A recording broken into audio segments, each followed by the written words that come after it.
goodbye, because I always find goodbyes the most traumatizing. My name is the Reverend Nathaniel Wayne Martin. I'm the pastor of the New Life Institutional Baptist Church here in the city of Los Angeles, and we're located at 8916 South Main. And we're being hosted by our sister church, the Shiloh Missionary Christian Church. I don't know why it is when you start talking, your nose starts wiggling. Anything to throw you off. But anyway, we're being hosted by our sister church, the Shiloh Missionary Christian Church, of whom my good friend, the Reverend Dr. Della F. Hollins, is the pastor. And we invite you to come and worship with us at any time that you remember us and are in the area. Or you make a special trip, come on over there on 89th and Main. We'll be welcome. We will welcome you, and we will be favored with your presence in the worship. All right? All right. Now, this is a social gospel endeavor, appearance, and undertaking because of the heaviness, of the gravity of the events that are happening in our world. It causes us to think soberly and to seek out God and God's word for how we are to conduct ourselves in these present moments. And of course, I'm referring to the war in Sudan that doesn't get any recognition, and then the two wars, the one war in Ukraine, the one war in Palestine, Israel. And I wanted to suggest a book to you. I hope you can see this. Yeah, the Israel Lobby. And anyway, I hope you can get that title there, the Israel Lobby. It's done by Dr. John J. Mearsheimer and Stephen M. Walt. And another book on that part of the world is it's called The Ethnic Cleansing of Palestine. I'll put those up there for the interested may have a chance to look at those or study those two volumes and draw your own conclusion. But it's time for us to get behind this influence that AIPAC seems to have over all of our elected politicians. And I bring that up because Dr. Mearsheimer says that sometimes when a policy is in conflict with U.S. policy, but it would benefit Israel, well, AIPAC's only interest is not for the United States of America, but it is only, and I mean exclusively, for Israel.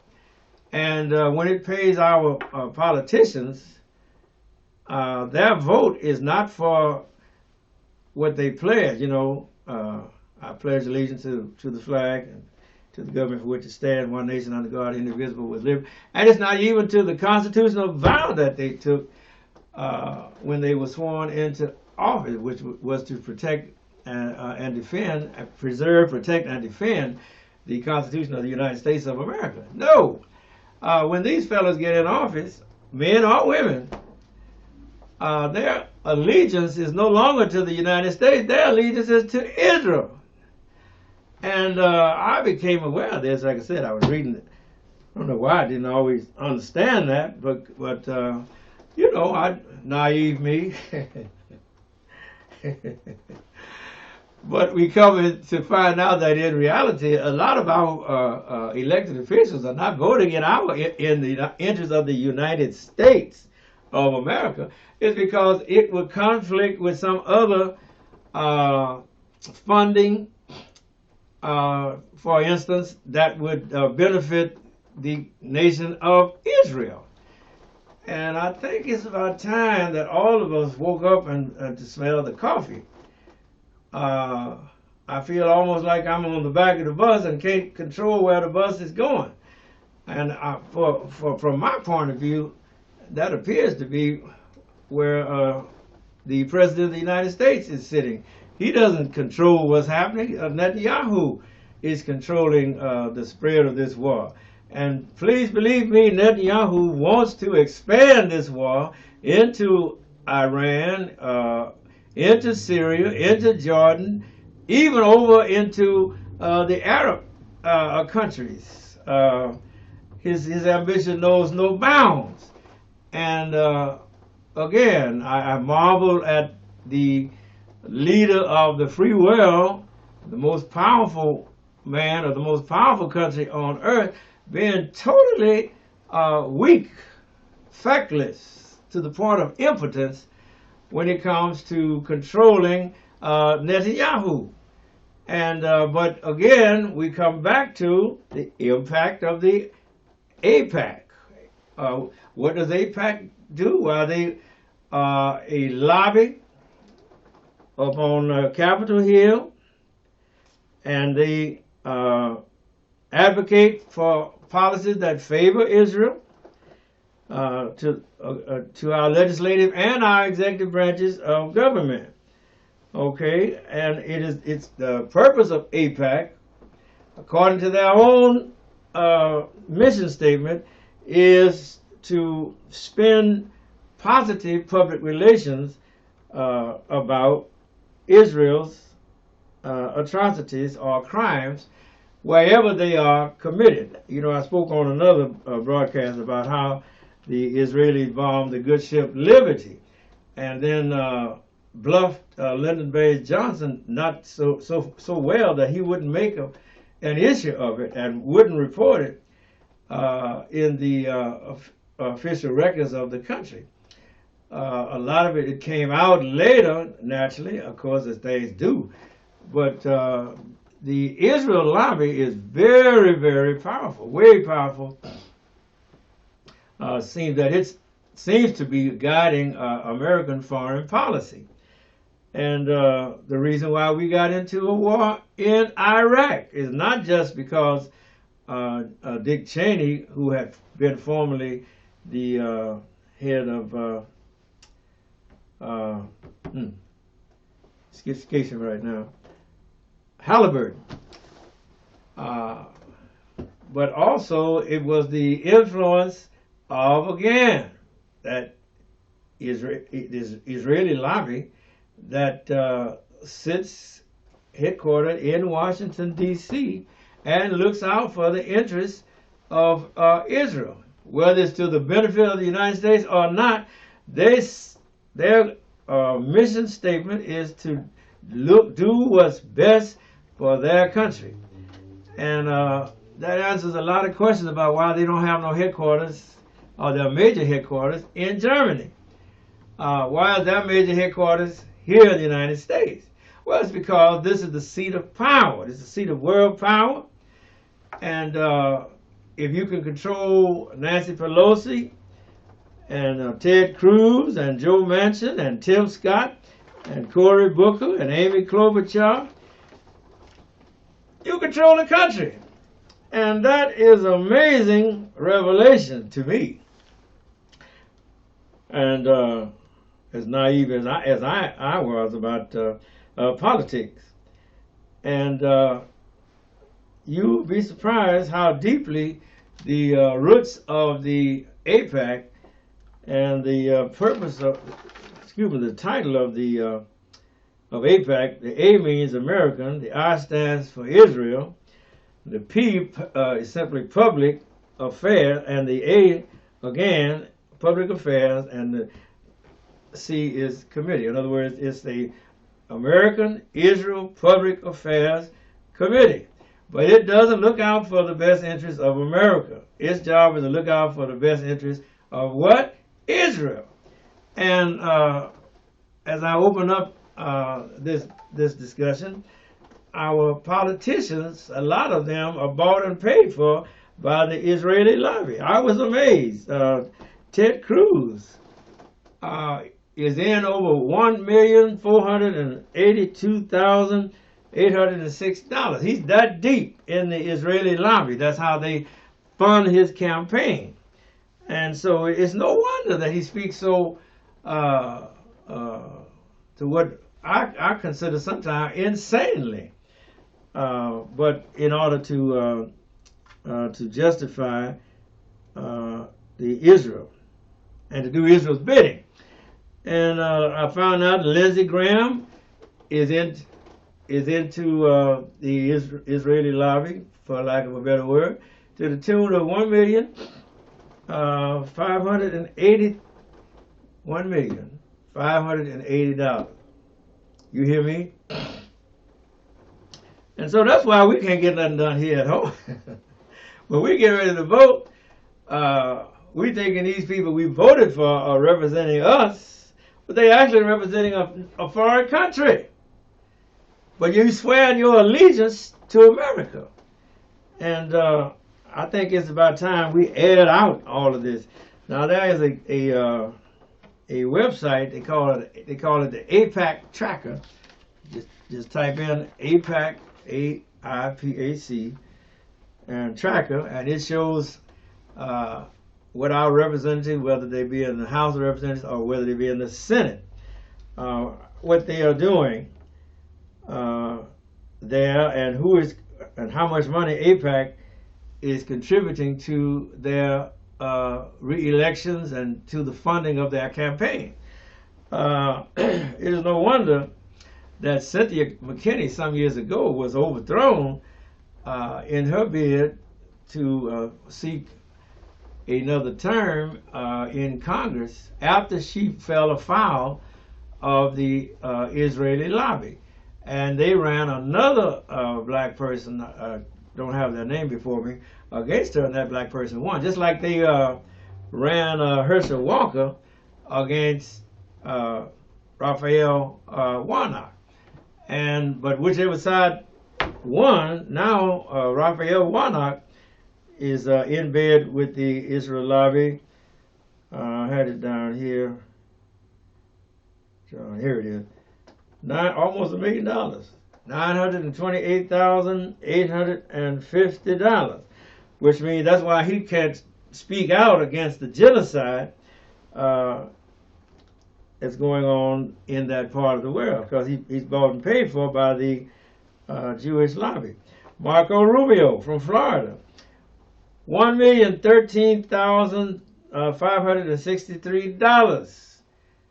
He's that deep. The Israeli lobby is that deep into his finances, his career, and everything. And if he goes against them, as a matter of fact, that's principally what's hamstringing Joe Biden. It's not that he's so weak, but that he gets so much more money from back in Israel. You remember his embrace of Netanyahu when he got off that plane over there? And he's even now with almost 34,000 lives lost in this pogrom or this massacre that Israel is executing against Palestine, against Gaza. Even now, Joe Biden continues to proclaim and exclaim that United States support for Israel is ironclad. Now, I didn't look up Joe Biden, but it says that he has been funded from the beginning of his career by AIPAC, American Israel Public Affairs Committee. And so that is why he cannot really speak out against the genocide that Israel is committing with United States bombs, with United States planes, with United States tanks, and with United States caterpillars, and all of those things, those 2,000-pound bombs, those are made in the United States and transported, shipped to Israel, and they are dropped where? On the unworthy, unwieldy, helpless Palestinians. And when you go back and check the record, then you can see why this is so. Because, you know, in my little finite mind, I said, if we're the strongest country on the face of the earth, and we can go where we want, and we can do what we want, then why are we letting this little Netanyahu fella determine U.S. foreign policy. Then you go over to the Israel lobby and you find out they got their hands in so many of our elected officials. Here's Mitch McConnell. They're into him for the tune of $1,954,160. And he represents almost the poorest state in the union, Kentucky. They don't support Kentucky. Kentucky blocks all government benefit programs that would help to uplift their own people. Yet he's a multi-millionaire, millions, I'm telling you, with all of his interests and things that he is doing there in the state of Kentucky. But the people sitting back year after year, campaign after campaign, they vote against their own interests, and now we see who's controlling him. All right, so I looked up on Nanette Barragan. She was a supplanter who was imposed upon Maxine Waters' district to break it up, because Maxine's district is so powerfully behind her that when the Republicans began that redistricting, this is some years back, they split her district so that she no longer controls Watts on the east side of Central. She only controls Watts on the west side of Central. That's how the Republicans tried to weaken and dilute the voting strength of Maxine Waters. And to her credit, she takes no Jewish money. I thank God for that. And she speaks strongly on our part. But Nanette Barragan has taken $103,210, and a lady down in Orange County who was running for office, and she's now going to retire, Miss Katie Porter, she's taken $204,585 from the Jewish lobby. And when Hakeem Jeffries voted to censure Talib, come to find out that he had received $1,298,153. That's why he's so vocal in his support of Israel in this pogrom, in this massacre of the Gazan people. Even though they keep claiming we're rooting out Hamas. Well, look here. You done killed 34,000 people and you ain't got Hamas rooted out yet? Something ain't right here. And he went against his own party and had them censure Ms. Talib. And when she was speaking out against what Israel was doing against the people of Gaza, bombing the hospital, all the universities destroyed. So that means the culture is being eliminated. The health care for the culture is being curtailed and has been severely curtailed. And then their university, the repositories of their learning and their knowledge, going back historically and going to the present and going forward. All of the universities and schools and colleges and hospitals have been destroyed, flattened. Their museums flattened. And a thinking man will wonder, say, why is this methodical destruction occurring like this? And then you have to dig a little deeper, and you come to find out what others have known all the time. It takes a lot of money to become a politician and to run for Congress and to run for any public office. And I was looking at a YouTube, YouTube wasn't a documentary. It was just people post that stuff on YouTube now. And so I saw it was Cory Booker from New York. I think I told you how much he was getting from the Israeli lobby. Did I tell you about Tim Scott while I was going down the list? Let me see. Here it is. Tory Booker. He's almost the Israeli lobby, I should say, AIPAC, has contributed almost $1 million to Cory Booker. And he's very vocal in his support for Israel. Well, no wonder.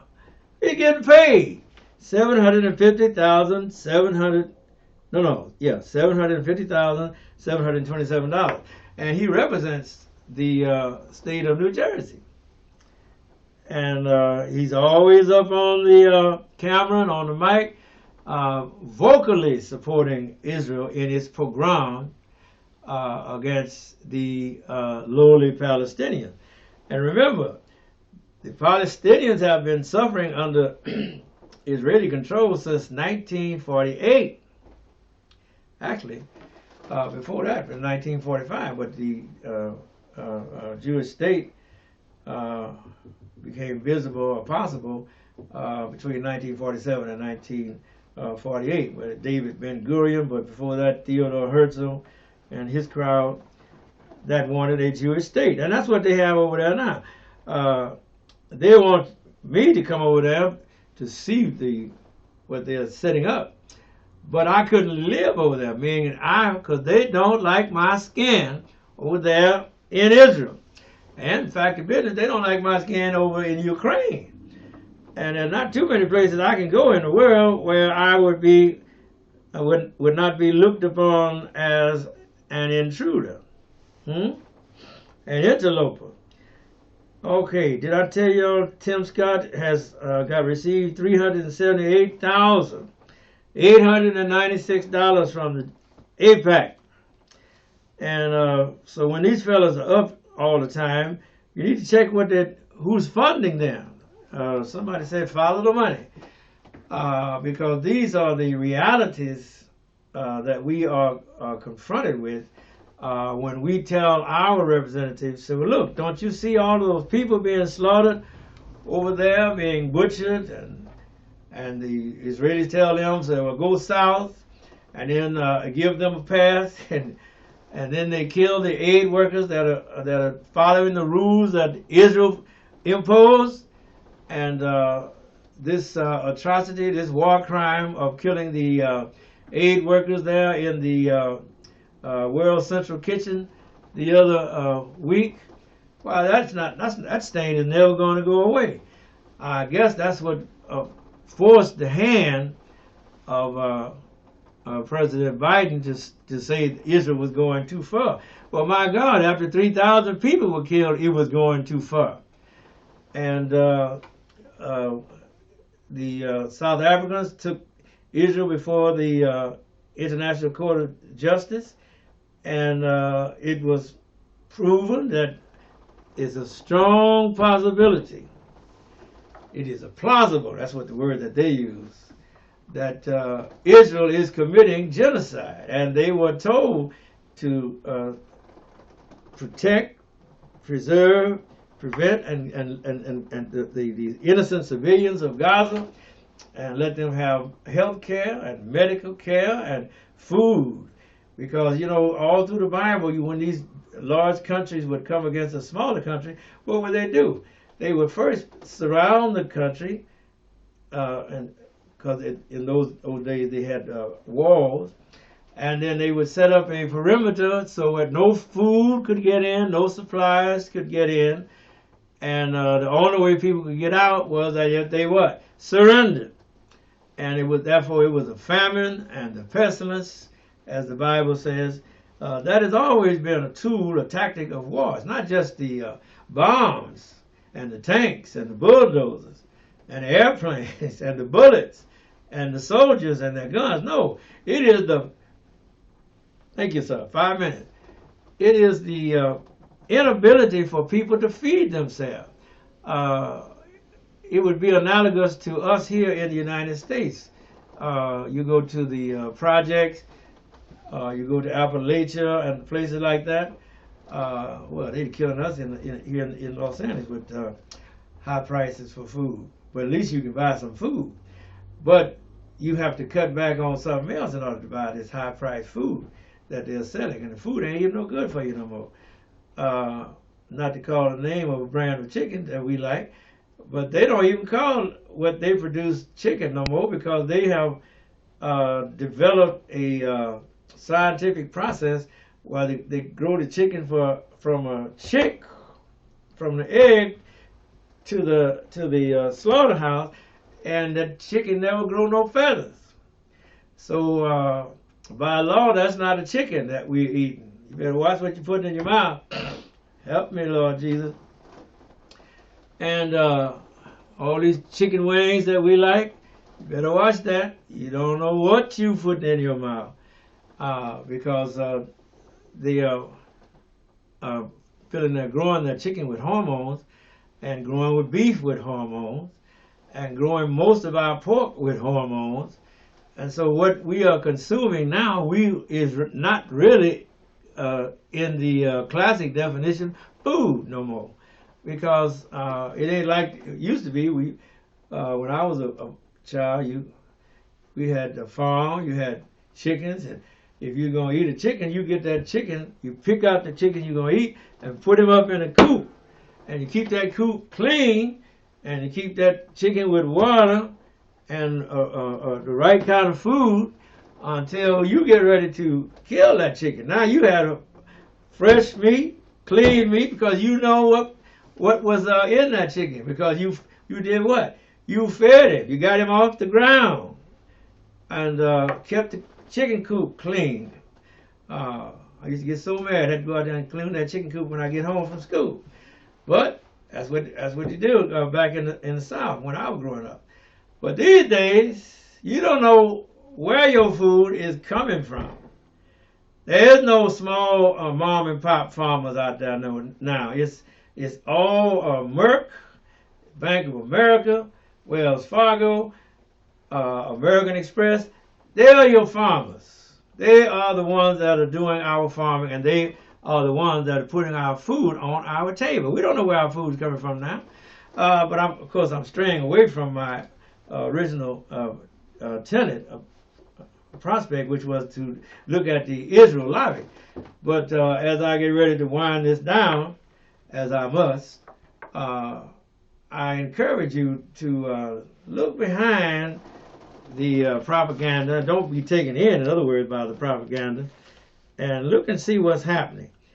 Remember, this Donald Trump, was adamant that the Central Park 5 should bring back the death penalty so the Central Park 5 could have been executed. Turned out the Central Park 5 was innocent, and that somebody else had raped and killed that woman.